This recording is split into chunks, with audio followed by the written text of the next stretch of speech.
आराम से बैठे, अपनी पीठ, कमर और गर्दन को सीधा रखकर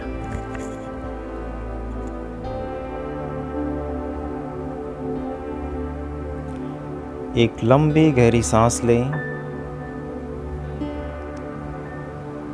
और सांस को छोड़ते हुए कोमलता से अपनी आंखें बंद करें।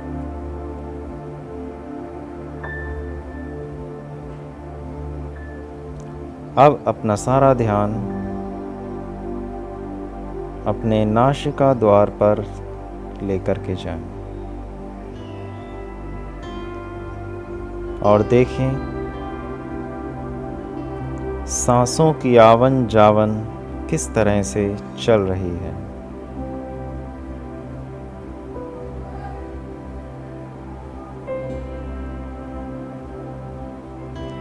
किसी भी प्रकार का नियंत्रण नहीं करें। सांस जैसी भी चल रही है केवल उसको देखें, उसको जानें।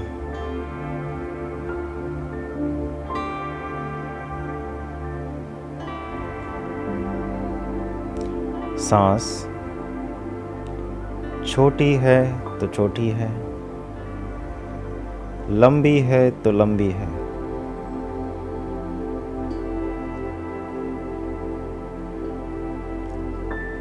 हल्की सांस है तो हल्की, सांस तेज चल रही है तो तेज। केवल इसको जानें।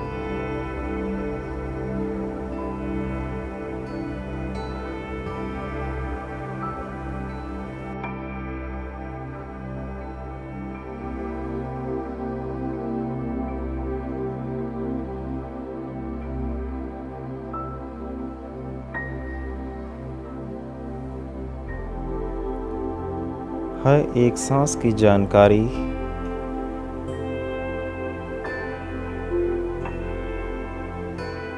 बनी रहे।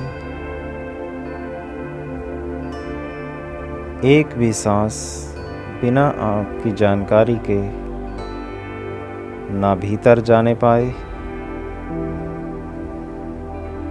एक भी सांस बिना जानकारी के ना बाहर जाने पाए।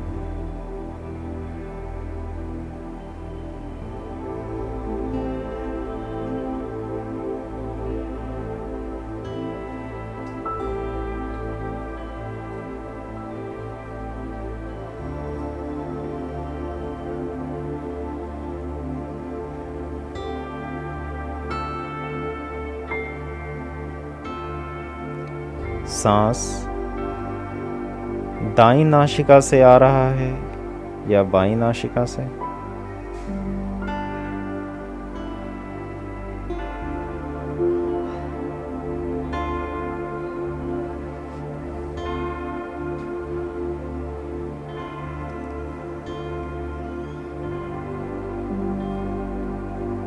या दोनों नासिकाओं से आ रहा है, केवल इसको जानें।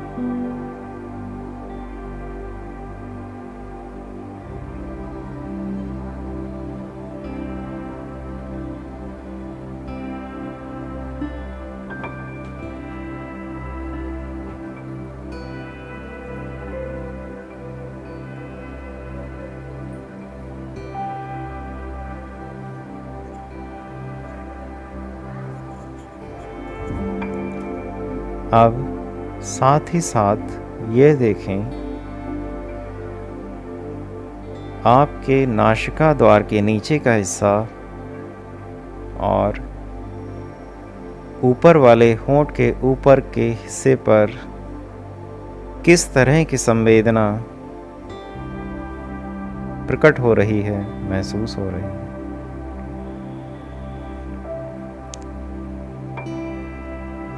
संवेदना कुछ ठंडा या गर्म, हल्कापन या भारीपन, कोई झंझनाहट या फड़फड़ाहट,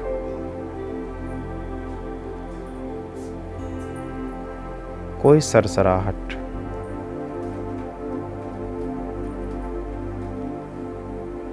कुछ गीलापन या सूखा। संवेदना चाहे जैसी भी हो, केवल उसको देखेंगे, उसको जानेंगे, कोई भी प्रतिक्रिया नहीं करेंगे।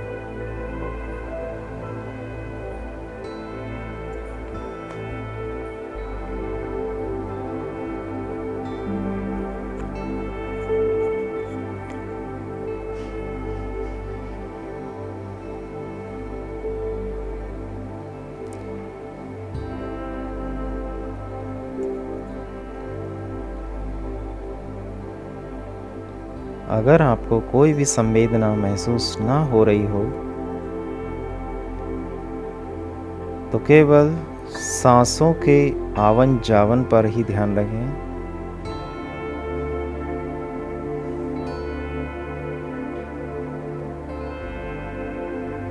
और ये देखें, नासिका द्वार पर जो सांसें चल रही हैं, ये किस हिस्से को छू रही हैं? नाक के अंदर के किस हिस्से को छू रही है? नाक से बाहर निकलने वाली सांस किस हिस्से को छू रही है? केवल इसको जानें।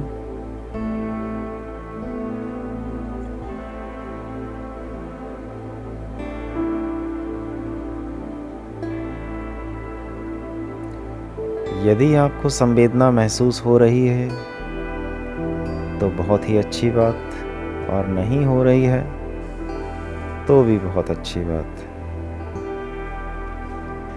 बस अपने मन को शांत रखे रहें, समता का भाव बनाए रखें। समता पुष्ट होनी चाहिए। मन व्याकुल होगा तो संवेदनाएं भी आपको नहीं महसूस होंगी।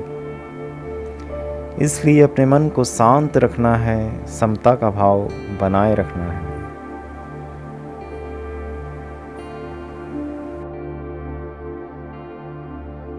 अब अपने मन को अपने सिर के बीचों बीच के ऊपरी हिस्से पर लेकर के जाएं।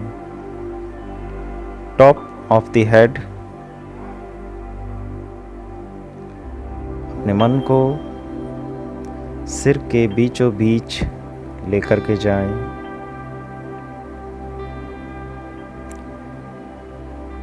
अपना सारा ध्यान इस हिस्से पर, और देखें यहाँ पर किस प्रकार की संवेदना प्रकट हो रही है, दिख रही है। संवेदना चाहे जैसी भी हो, कोई प्रतिक्रिया नहीं करनी है। समता का भाव बना रहे, कोई राग या द्वेष उत्पन्न नहीं करना है।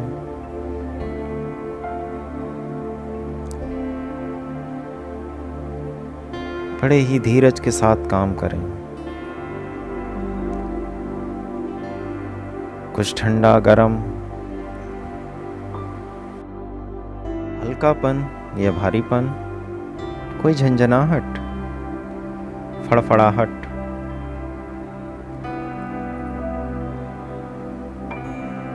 या कोई सरसराहट, जैसी भी संवेदना प्रकट हो, केवल उसको जानने।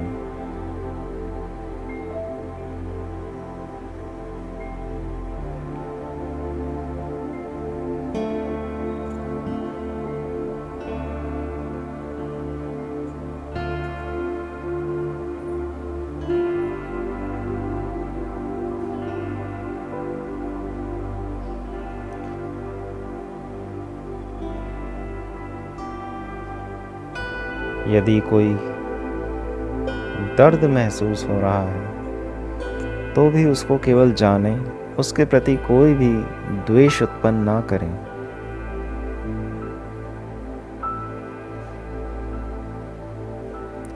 दर्द हो रहा है, केवल उसको जानना, हाँ दर्द है, बस।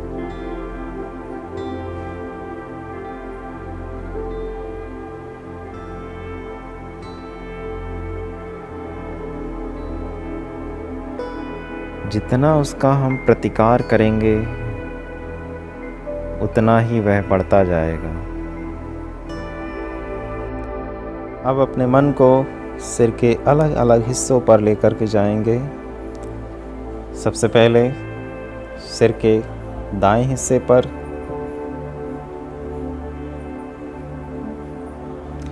धीरे धीरे अपने मन को सिर के दाएं हिस्से पर लेकर के जाएं और इस हिस्से पर देखें कि संवेदना किस प्रकार से प्रकट हो रही है।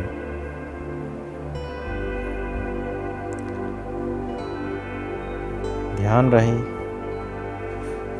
सिर के इस दाएं हिस्से पर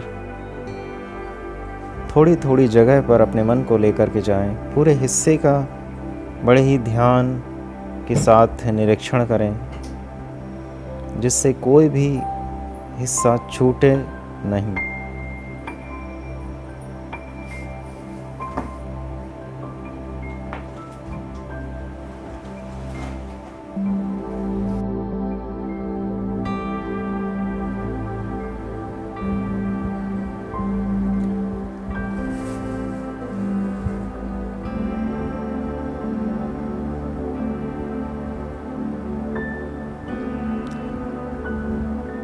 संवेदना जैसे ही प्रकट हो, जैसे ही महसूस हो, उसको केवल देखें और आगे बढ़ जाएं, उनसे चिपक ना जाएं।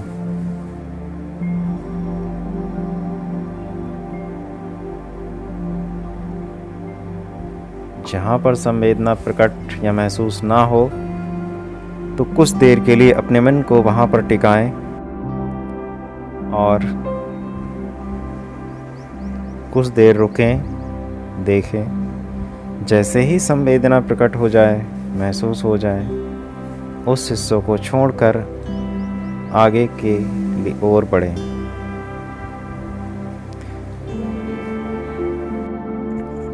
पूरे शरीर का निरीक्षण इसी प्रकार से करना है, अपने मन को शांत समता भाव में रखते हुए। इसलिए इन निर्देशों का पालन जरूर करें। किसी भी संवेदना के प्रति कोई राग या द्वेष उत्पन्न ना हो। एक ही जगह पर चिपकना नहीं है अपने मन को।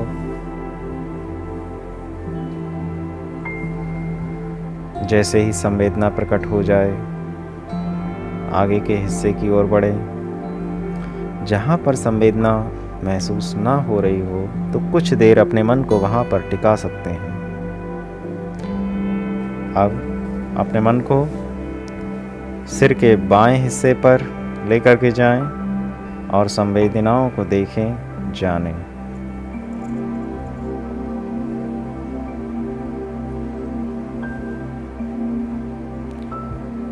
बाएं हिस्से के बाद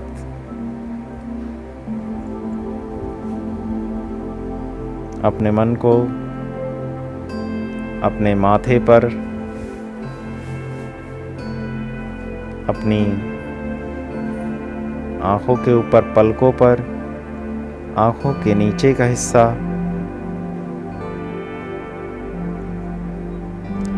गाल, होंठ और ठुड्डी, अपने पूरे चेहरे का एक बार निरीक्षण करें बड़े ही शांत मन के साथ, समता से भरे मन के साथ।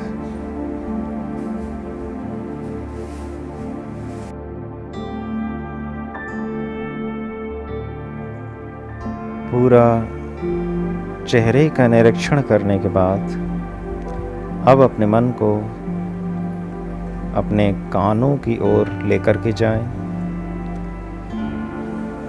दाएं कान की तरफ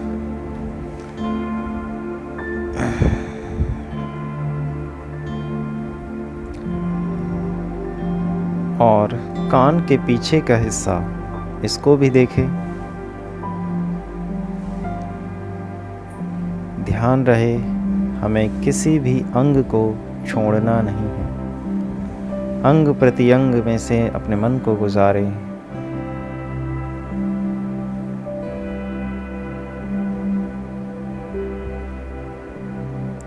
पूरे कान का निरीक्षण करें और फिर अपने मन को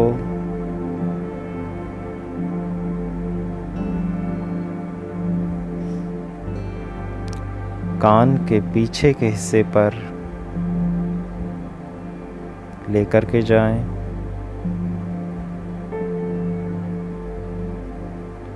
यहाँ पर देखें संवेदनाएं किस प्रकार से प्रकट हो रही हैं।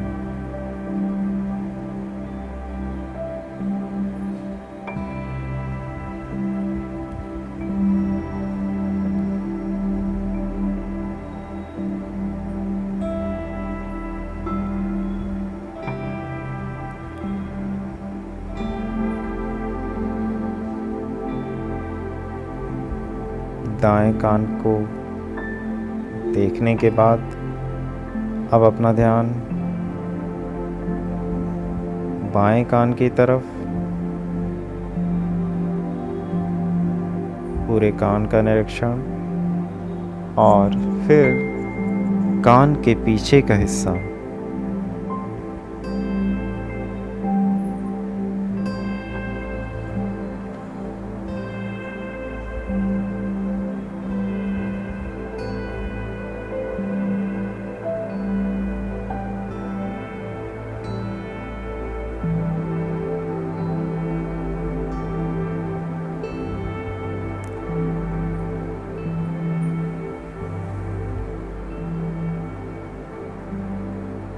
कान के पीछे हिस्से देखने के बाद अपने मन को धीरे धीरे कान के पीछे से होते हुए अपने गर्दन के पिछले हिस्से पर लेकर के जाएं। गर्दन के पिछले हिस्से पर अपने मन को लेकर के जाएं।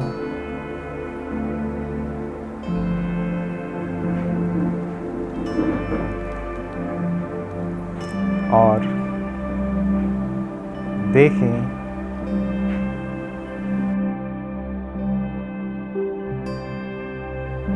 आपकी गर्दन पर किस तरह की संवेदना प्रकट हो रही है।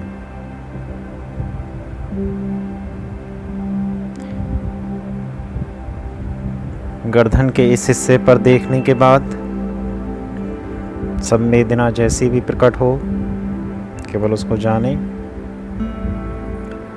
और आगे अपने मन को धीरे धीरे नीचे की ओर लेकर के जाएं, अपनी पीठ की तरफ, और अपनी पूरी पीठ का निरीक्षण करें। अपने मन को धीरे धीरे अपनी पीठ पर लेकर के जाएंगे। पीठ के हर एक हिस्से को हमें जानना है कि कहाँ कहाँ पर संवेदना प्रकट हो रही है। थोड़े थोड़े हिस्से पर अपना ध्यान बनाए रखें। जैसे ही संवेदना प्रकट हो आगे बढ़ें। जहाँ पर संवेदना प्रकट ना हो कुछ देर रुकें और देखें कि किस तरह की संवेदना है। कोई खिंचाव, तनाव, भारीपन, कोई खुजलाहट, फड़फड़ाहट, सूखा या गीला। यदि कोई भी संवेदना प्रकट ना भी हो रही हो तो पीठ के पीछे अगर पसीना भी आ रहा है तो उसको ही जानें, साक्षी भाव से जानें और समता बनाए रखें। कोई राग और द्वेष उत्पन्न ना करें।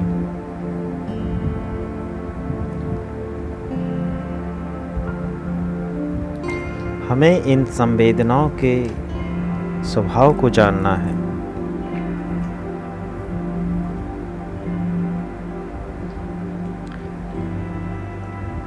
अपने मन से अपने चित्त को निर्मल करना है। चित्त से चित्त का दमन कर, चित्त से चित्त सुधार, चित्त स्वच्छ कर, चित्त से खोल मुक्ति के द्वार। जब हम अपने मन से चित्त को निर्मल और स्वच्छ कर लेते हैं तो हम अपने मुक्ति के द्वार को खोल लेते हैं।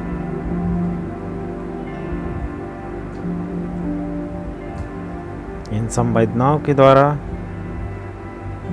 हम अपने मन को और चित्त को दोनों को ही स्वच्छ और निर्मल कर सकते हैं।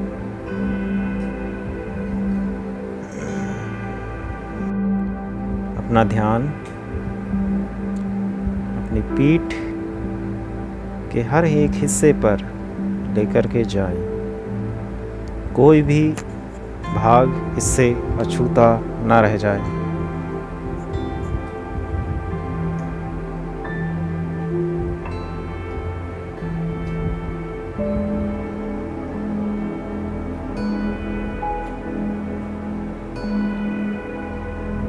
और धीरे धीरे अपने मन को पूरे हिस्से पर गुजारें और कमर तक अपना ध्यान लेकर के जाएंगे।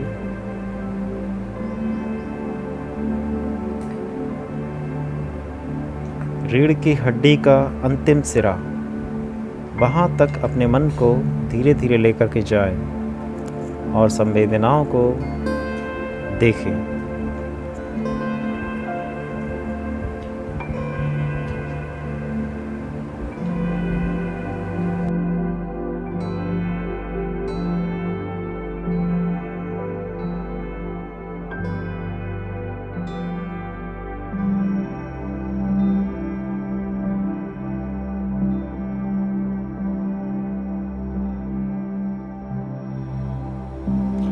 पूरी पीठ का निरीक्षण करने के बाद अब अपने मन को वापस अपनी गर्दन तक लेकर के जाएं और फिर दोनों कंधों पर अपने मन को ले जाएं।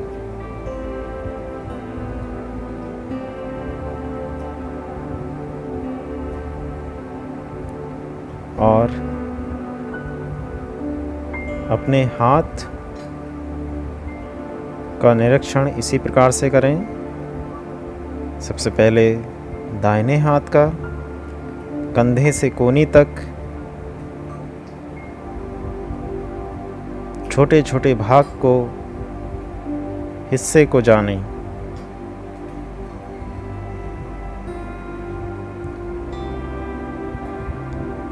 आपकी भुजा में किस प्रकार की संवेदना प्रकट हो रही है उसको जानें।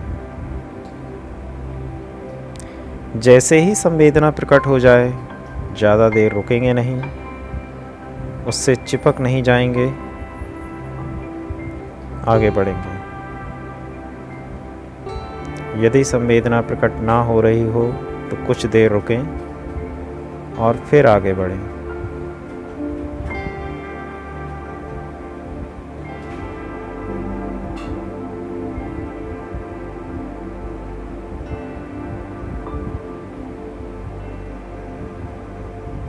ध्यान रखिएगा, संवेदनाओं को आप उत्पन्न नहीं कर सकते और ना ही नष्ट कर सकते। स्वतः ही उत्पन्न और नष्ट होना इनका स्वभाव है। तो हम इन पर किस तरह का राग और द्वेष जगाएं। इस राग और द्वेष की भावना से ही हमें बाहर निकलना है। जब हम इस भावना से बाहर आ जाते हैं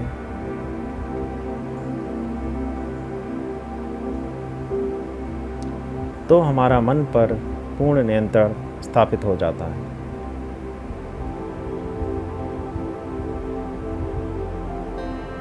उसके पश्चात हमें कोई भी काम करने में कठिनाई नहीं होती, क्योंकि हमारे जीवन का सबसे शक्तिशाली साथी हमारे साथ रहता है, हमारे अनुसार चलता है।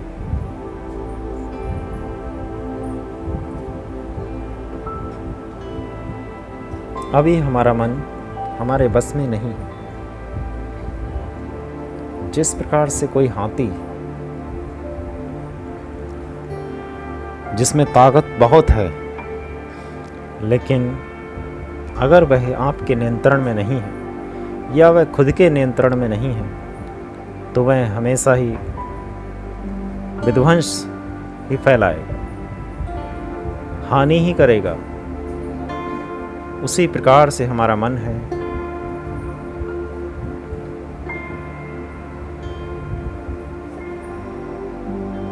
यदि ये हमारे बस में नहीं है तो हमेशा हमें किसी न किसी प्रकार से इसके द्वारा हानि का सामना करना ही पड़ेगा, और यही हमारे वश में आ जाए तो हमारे जीवन कल्याण का मार्ग प्रशस्त करेगा।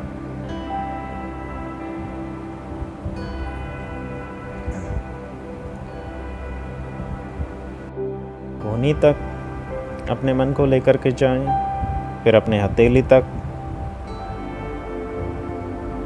पूरे हाथ को एक बार अच्छे से निरीक्षण करें, कंधे से लेकर हाथ की उंगलियों तक। आराम से समता भाव के साथ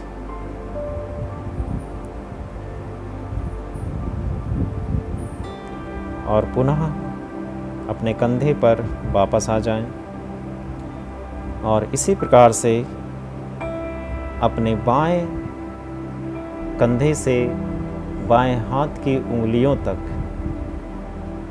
धीरे धीरे अपने मन को लेकर के जाएं, और इस हाथ में देखें किस प्रकार की कहाँ कहाँ पर संवेदनाओं का प्रकटीकरण हो रहा है, इसको जानें।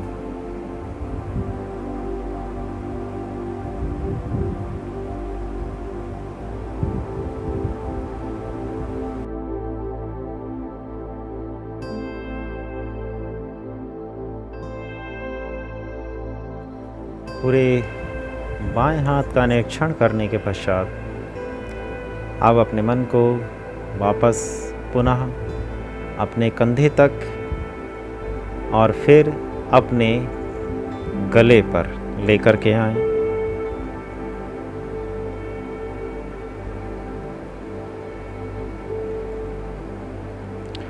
अपने गले पर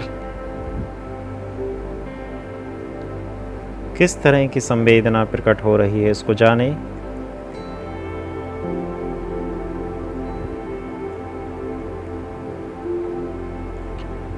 और गले से अपना ध्यान धीरे धीरे नीचे की ओर अपनी छाती तक लेकर के जाएं।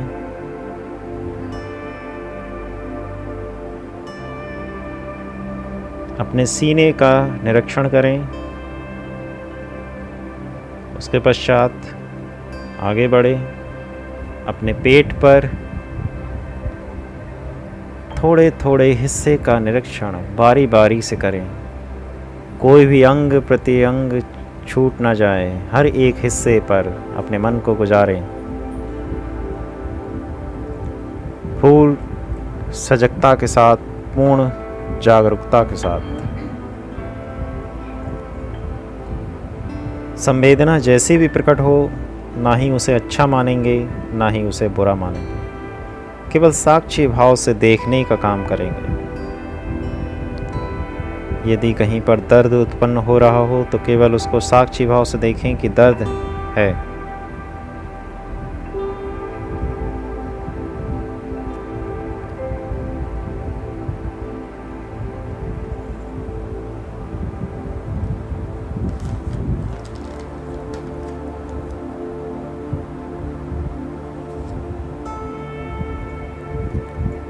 जैसे किसी ने कहा है, कुदरत का कानून है सब पर लागू होए, मैले मन दुखिया रहे निर्मल सुखिया होए। जो हमारी प्रकृति है, जिस प्रकृति के बंधे बनाए नियम हैं, उसका यह नियम सब पर लागू होता है। जब जब आपका मन मैला होगा, आप हमेशा ही दुखी रहेंगे,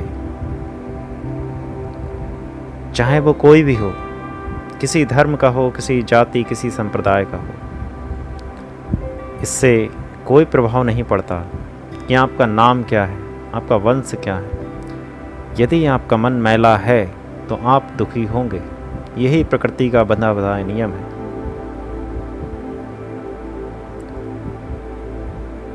और जिस प्रकार से किसी का मन निर्मल होता रहता है, वह उसी प्रकार से सुख को प्राप्त करता है।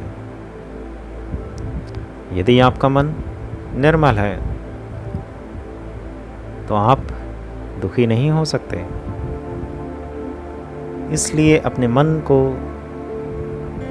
शांत, समता और निर्मल स्थिति में बनाए रखना ही प्रकृति के नियम के अनुसार चलना है।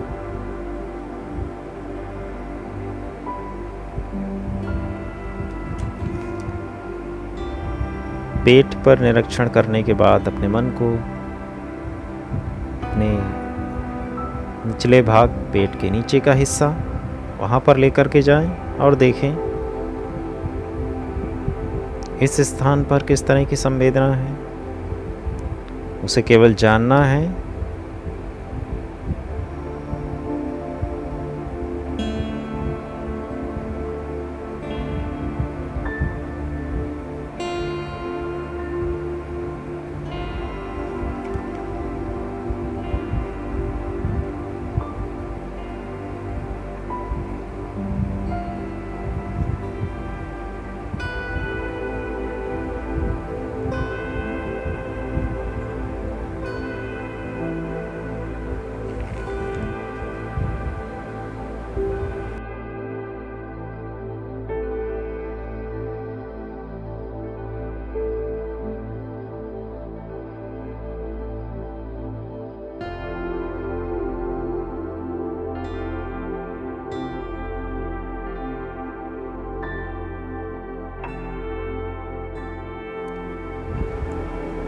अब अपने मन को कमर के निचले हिस्से पर,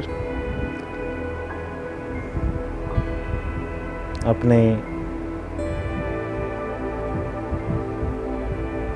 दाएं पैर की थाई मसल्स पर लेकर के जाएं, जांघ पर,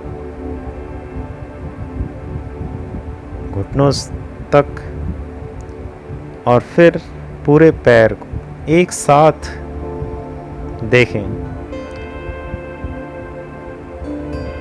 कमर से लेकर के पैरों की उंगलियों तक किस प्रकार की संवेदना प्रकट हो रही है, केवल उसको जानें।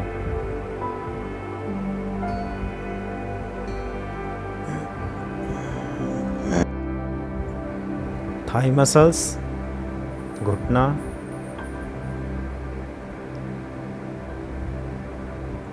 पैरों के पंजे, तलवे और एड़ी, इनको देखें।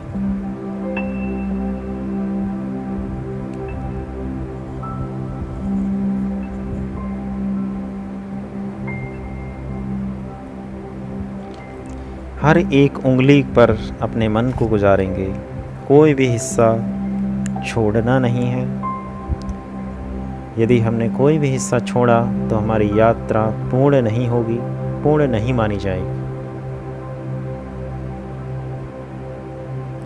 जहाँ जहाँ पर संवेदना प्रकट नहीं हो रही है तो कोई भी अपने मन में निराशा वाली बात लेकर के ना आए।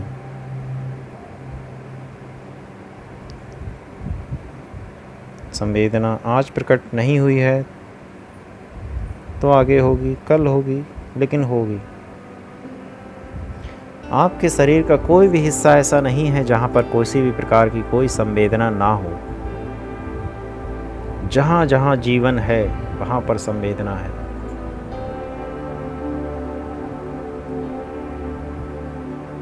बस हमें अपने मन को सूक्ष्म और सूक्ष्म, अति सूक्ष्म करना है।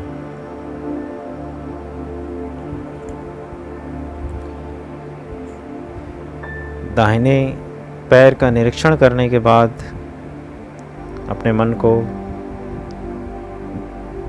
बाएं पैर की थाई मसल्स, घुटना, एड़ी, तलवे और पंजे की हर एक उंगली पर अपने मन को लेकर के जाएं। इस पूरे हिस्से को जानें।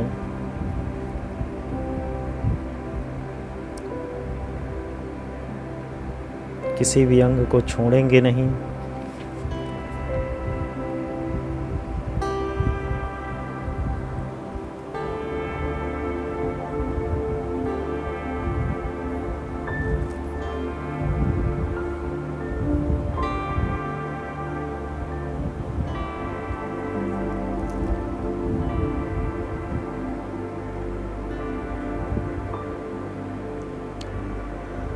हम अपने मन को निर्मल करें, ये बहुत ज़्यादा महत्वपूर्ण है, क्योंकि कोई भी बेविचार,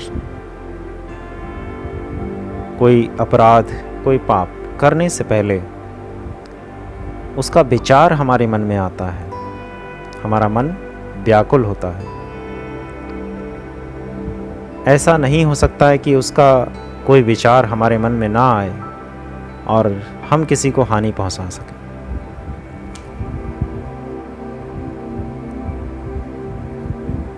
कर्म का भी प्रमुख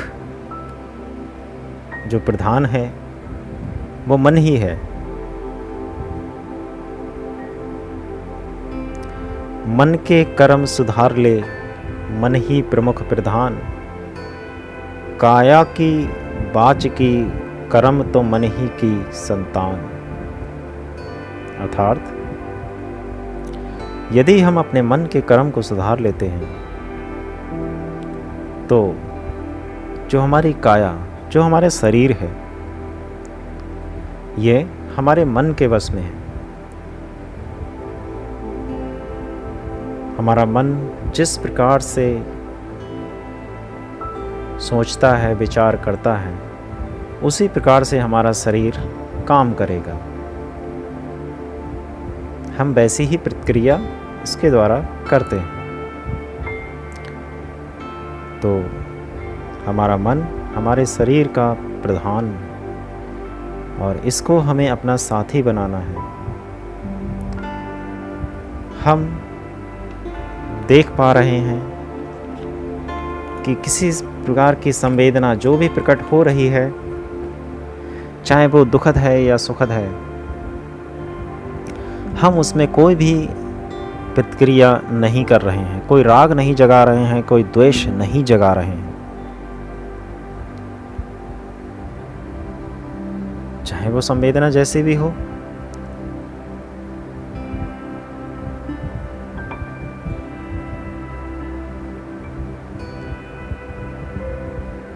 जैसे ही हमारे शरीर में कोई दुखद संवेदना उत्पन्न हुई और हमने उसके प्रति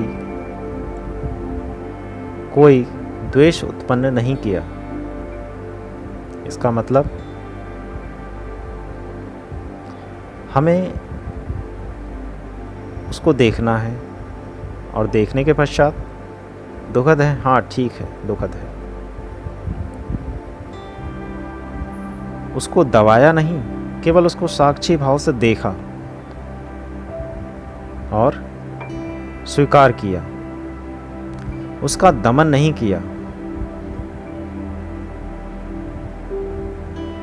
यदि हम उसका दमन करेंगे, उसको दबाएंगे, तो पुनः कभी ना कभी फिर प्रकट होगी और आपके दुख का कारण अवश्य बनेगी।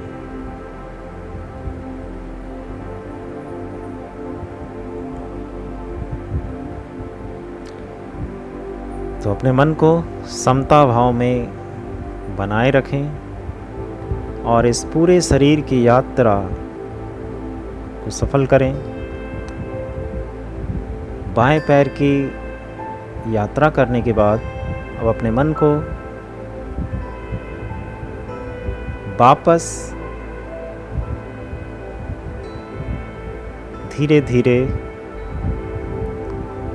अपने कमर तक, फिर पेट, सीने पर,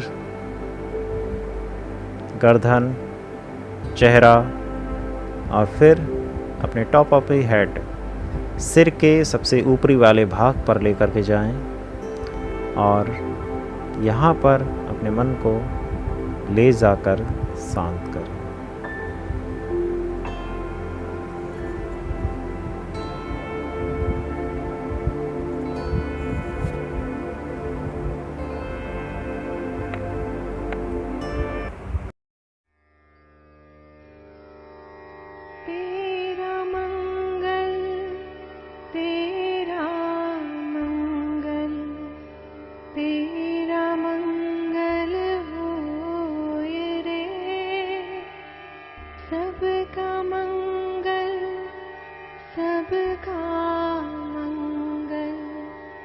सबका मंगल होय रे। जिस गुरुदेव ने धर्म दिया है, उनका मंगल होय रे। जिस जननी ने जन्म दिया है, उसका मंगल होय रे। पाला पोसा और बढ़ाया, उस पिता का मंगल होय रे। इस जगत के सब दुखियारे प्राणी का मंगल होय रे। जल में, स्थल में और गगन में सबका मंगल होय रे। अंतर मन की गांठें टूटे, अंतर निर्मल होय रे। राग द्वेष और मोह मिट जाए, शील समाधि होय रे।